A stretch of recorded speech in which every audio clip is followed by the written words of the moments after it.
എല്ലാവർക്കും എൻ്റെ റമദാൻ ആശംസകൾ. ഇന്ന് ഞാൻ വന്നിട്ടുള്ളത് നമ്മുടെ ഇഫ്താർ സ്പെഷ്യൽ റെസിപ്പി ആയിട്ടുള്ള ചിക്കൻ ഉന്നക്കായ എങ്ങനെ വളരെ എളുപ്പത്തിൽ ഉണ്ടാക്കാം എന്നുള്ളതാണ്. ഉന്നക്കായ നമുക്ക് മധുരം വെച്ചിട്ടുണ്ടാക്കാം, ബീഫ് വെച്ചിട്ടുണ്ടാക്കാം, ചിക്കൻ വെച്ചിട്ടുണ്ടാക്കാം. അപ്പോൾ ഇന്ന് ഞാൻ ചിക്കൻ വെച്ചിട്ട് എങ്ങനെ ഉണ്ടാക്കുന്നതെന്നാണ് കാണിക്കാൻ പോകുന്നത്. ഈ ചിക്കൻ ഉന്നക്കായ അല്ലെങ്കിൽ കായട ഉണ്ടാക്കാനായിട്ട് വേണ്ട ഇൻഗ്രീഡിയൻസ് എന്തൊക്കെയാണെന്ന് നോക്കാം. ഇതിനായിട്ട് ഞാൻ ചിക്കൻ കീമയാണ് എടുത്തിട്ടുള്ളത്. നിങ്ങൾ കുറച്ച് ചിക്കൻ എടുത്തിട്ട് ബോൺ മാറ്റി ഒന്ന് മിക്സിയിലിട്ടൊന്ന് ക്രഷ് ചെയ്തെടുത്താൽ മതി.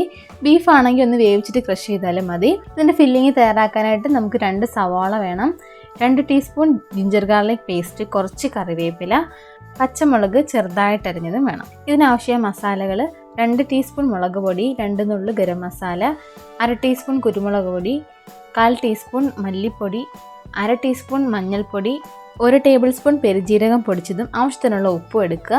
പിന്നെ നമ്മൾ വറുക്കാൻ ആവശ്യമായിട്ടുള്ള വെളിച്ചെണ്ണയും 3 ഏത്തപ്പഴം എടുത്തിട്ടുണ്ട്. ഏത്തപ്പഴം ഒരുപാട് പഴുക്കാത്ത ഏത്തപ്പഴം എടുക്കാനായിട്ട് ശ്രദ്ധിക്കണം. ഫസ്റ്റ് നമുക്ക് ഈ ബനാന ഒന്ന് സ്റ്റീം ചെയ്തെടുക്കണം. ഇതിനായിട്ട് ഞാനൊന്ന് വാഷ് ചെയ്ത് ജസ്റ്റ് ഒന്ന് കട്ട് ചെയ്ത് വെച്ചിരിക്കുകയാണ്. ഒരു 10 മിനിറ്റ് ഒന്ന് സ്റ്റീം ചെയ്തിട്ട് നമുക്ക് ഓപ്പൺ ആക്കി നോക്കാം. ഇപ്പോൾ ഒരു 10 മിനിറ്റ് കഴിഞ്ഞു. ഇതിപ്പോൾ നന്നായിട്ടൊന്ന് സ്റ്റീമായി വന്നിട്ടുണ്ട്. ഇനി നമുക്ക് നാറിയതിന് ശേഷം ഇതിൻ്റെ തോലൊക്കെ ഒന്ന് കളഞ്ഞ് മിക്സിയിലിട്ട് നന്നായിട്ടൊന്ന് അരച്ചെടുക്കണം. ഇതേ രീതിയിൽ നല്ല പേസ്റ്റ് പോലെ ആക്കി എടുക്കണം. ഇനി നമുക്കിതിന് നന്നായിട്ടൊന്ന് കുഴച്ചിട്ടെടുക്കണം. ഇപ്പം ഇതിന് ചെറിയൊരു ഒട്ടൽ കാണും. ഈ ഒട്ടലൊന്ന് മാറി കിട്ടാനായിട്ട് നമ്മൾ കുറച്ച് വെളിച്ചെണ്ണയും കുറച്ച് മൈദയുടെ പൊടിയും കൂടി ഇട്ടിട്ട് നന്നായിട്ടൊന്ന് മിക്സ് ചെയ്തെടുക്കാം.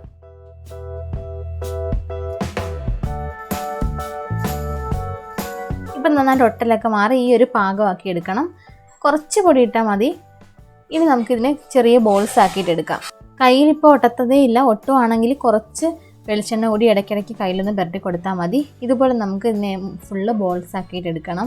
ഇനി ഈ ബോൾസിനെല്ലാം കൈകൊണ്ട് തന്നെ ചെറുതായിട്ടൊന്ന് പ്രസ് ചെയ്ത് ജസ്റ്റ് ഒന്ന് പരത്തിയിട്ട് വെക്കാം. അപ്പോഴത്തേക്ക് നമുക്ക് ഇതിൻ്റെ ഫില്ലിംഗ് ഒന്ന് റെഡിയാക്കിയിട്ട് എടുക്കണം.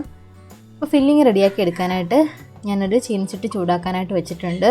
ഈ ചീനച്ചട്ടിയിലേക്ക് നമുക്ക് എടുത്തു വെച്ചിട്ടുള്ള വെളിച്ചെണ്ണ ഒഴിച്ചു കൊടുക്കാം. ഈ എണ്ണ ഒന്ന് ചൂടാകുമ്പോൾ നമുക്ക് എടുത്തു വെച്ചിട്ടുള്ള കറിവേപ്പില ആദ്യം ആഡ് ചെയ്ത് കൊടുക്കാം. ഇനി കറിവേപ്പിലയിലേക്ക് നമുക്ക് ജിഞ്ചർ ഗാർലിക് പേസ്റ്റ് കൂടി ഇട്ട് കൊടുക്കാം. ഈ ഇഞ്ചിയും വെളുത്തുള്ളിയുടെ മൂത്ത് നല്ലൊരു മണം വരുമ്പോൾ നമുക്ക് സവാള ഇട്ട് കൊടുക്കാം. ഇനി സവാളയ്ക്ക് ആവശ്യമായിട്ടുള്ള കുറച്ച് ഉപ്പും കൂടി ഇട്ടിട്ട് നന്നായിട്ടൊന്ന് വഴറ്റിയെടുക്കാം. ഈ രീതിയിൽ നന്നായിട്ടൊന്ന് വഴറ്റി കഴിയുമ്പോൾ നമ്മൾ എടുത്തു വെച്ചിട്ടുള്ള മസാലകളെല്ലാം കൂടി ഇതിനകത്ത് ആഡ് ചെയ്ത് കൊടുക്കാം. ഇനി ഈ മസാല എല്ലാം കൂടെ മിക്സായിട്ട് നന്നായിട്ടൊന്ന് മൂത്തൊരു മണം വരണം. ആ ഒരു പച്ചമണം മാറുന്ന സമയത്ത് നമ്മൾ എടുത്തു വെച്ചിട്ടുള്ള ചിക്കൻ ഇതിനകത്തോട്ട് ഇട്ട് കൊടുക്കാം.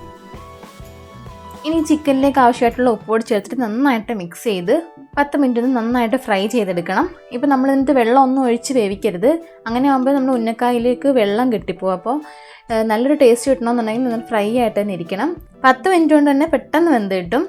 ഇപ്പോൾ 10 മിനിറ്റ് കഴിഞ്ഞ് മീറ്റ് നന്നായിട്ട് വെന്ത് നല്ല ഫ്രൈ ആയിട്ട് വന്നിട്ടുണ്ട്. ഇനി നമുക്കിതൊരു പ്ലേറ്റിലേക്ക് മാറ്റിയിട്ട് ഇതൊന്ന് നമ്മൾ ഉന്നക്കായ നിറച്ചെടുക്കാം. ഇനി നമുക്ക് നേരെ തയ്യാറാക്കി വെച്ചിരിക്കുന്ന ഈ ഏത്തപ്പഴത്തിൻ്റെ ഈ മിക്സിയിലേക്ക് നമുക്കിതൊന്ന് ഫില്ല് ചെയ്ത് കൊടുക്കണം. നമ്മുടെ കൈപ്പത്തിയിൽ വെച്ചിട്ട് ജസ്റ്റ് ഒന്ന് കുഴിച്ച് കൊടുക്കുക. എന്നിട്ട് ചെറിയൊരു സ്പൂൺ വെച്ചിട്ട് കുറേശ്ശെയായിട്ട് ഇങ്ങനെ വെച്ച് ഫില്ല് ചെയ്ത് ഇതൊന്ന് പൊട്ടിപ്പോകാത്ത രീതിയിൽ നന്നായിട്ടൊന്ന് ക്ലോസ് ചെയ്തെടുക്കണം. ജസ്റ്റ് നമുക്കിതൊന്ന് ഒട്ടിച്ചതിന് ശേഷം ജസ്റ്റ് ഒന്ന് നമ്മൾ കൈ വെച്ചിട്ടൊന്ന് റൗണ്ട് ചെയ്ത് നമുക്ക് ഇഷ്ടമുള്ള ഷേപ്പിലെടുക്കാം. ഇപ്പം ട്രയാങ്കിളായിട്ട് എടുക്കണമെങ്കിൽ അങ്ങനെ എടുക്കാം. ഇഷ്ടമുള്ള ഷേപ്പിൽ നിങ്ങൾക്ക് റെഡിയാക്കിയിട്ട് എടുക്കാവുന്നതാണ്. ഉന്നക്കായ ഉണ്ടാക്കുമ്പോൾ ഉണ്ടാകുന്ന പ്രോബ്ലം എന്ന് വെച്ചാൽ ഏത്തപ്പഴം കൊണ്ട് ഉണ്ടാക്കുന്ന മിക്സ് ഭയങ്കരമായിട്ട് ഒട്ടുന്നുള്ള പ്രോബ്ലമാണ്. അപ്പോൾ ഈ മൈദയോ അല്ലെങ്കിൽ അരിപ്പൊടിയോ ചേർക്കണമെന്നുണ്ടെങ്കിൽ ആ ഒരു പ്രോബ്ലം മാറി കിട്ടും. ഇനി നമുക്കിതൊന്ന് ഫ്രൈ ചെയ്തിട്ടെടുക്കാം. ഇതിനായിട്ട് ഞാനൊരു നോൺ സ്റ്റിക്ക് പാനിൽ കുറച്ച് ഓയിൽ ഒഴിച്ചിട്ട് ചൂടാക്കാനായിട്ട് വെച്ചിട്ടുണ്ട്. ഈ ഓയിൽ നന്നായിട്ടൊന്ന് ചൂടാകുമ്പോൾ നമ്മുടെ ഉന്നക്കായ ഓരോന്നായിട്ട് ഇതിനകത്തോട്ട് ഇട്ട് കൊടുക്കാം. ഒരുപാട് എണ്ണയിലിട്ട് മുക്കി പൊരിക്കണമെന്നൊന്നുമില്ല. ഒരുപാട് എണ്ണയൊന്നും കുടിക്കത്തൊന്നുമില്ല. ഇത് ഈ ഒരു രീതിയിൽ ഒന്ന് ഫ്രൈ ചെയ്തെടുക്കേണ്ട ആവശ്യമേ ഉള്ളൂ. ഈ രീതിയിൽ 2 സൈഡും ഒന്ന് മൊരിഞ്ഞ് കഴിയുമ്പോഴത്തേക്ക് നമുക്കിതൊരു പ്ലേറ്റോട്ട് മാറ്റി കൊടുക്കാം. ഇപ്പോൾ ഈ സൈഡൊക്കെ ഒന്ന് മൊരിഞ്ഞ് വന്നിട്ടുണ്ട്. നമുക്കിതൊരു പ്ലേറ്റിലോട്ടൊന്ന് മാറ്റി കൊടുക്കാം. നമ്മൾ ആ ഒഴിച്ചെണ്ണ അതുപോലെ തന്നെ ഉണ്ട്, കണ്ടില്ലേ? എണ്ണയൊന്നും കുടിച്ചിട്ടേ ഇല്ല. അങ്ങനെ നമ്മുടെ ചിക്കൻ ഉന്നക്കായ ഇവിടെ റെഡി ആയിട്ടുണ്ട്. ഇതിന് ഓരോ നാട്ടിലും ഓരോ പേരാണ് പറയുന്നത്. കായട, ഉന്നക്കായ, അങ്ങനെ പല പല പേരുകളാണ് പറയുന്നത്. അപ്പോൾ ഇത് വൈകിട്ട് സ്നാക്കായിട്ട് കഴിക്കാനും വളരെ നല്ലൊരു ടേസ്റ്റി ആയിട്ടുള്ള ഒരു ഐറ്റമാണ്. ഇഫ്താർ സ്പെഷ്യൽ ഐറ്റമാണിത്. അപ്പോൾ നിങ്ങൾ തീർച്ചയായിട്ടും ഇതൊന്ന് ട്രൈ ചെയ്തിട്ട് അഭിപ്രായങ്ങളൊക്കെ ഒന്ന് കമൻറ്റ് ചെയ്യണം. അപ്പോൾ ഇതുവരെ എൻ്റെ ചാനൽ സബ്സ്ക്രൈബ് ചെയ്തിട്ടില്ലെങ്കിൽ സബ്സ്ക്രൈബ് ചെയ്ത് ആ സൈഡിലുള്ള ചെറിയ ബെൽ ബട്ടൺ കൂടി ഒന്ന് പ്രസ് ചെയ്യണം. Thank you for watching.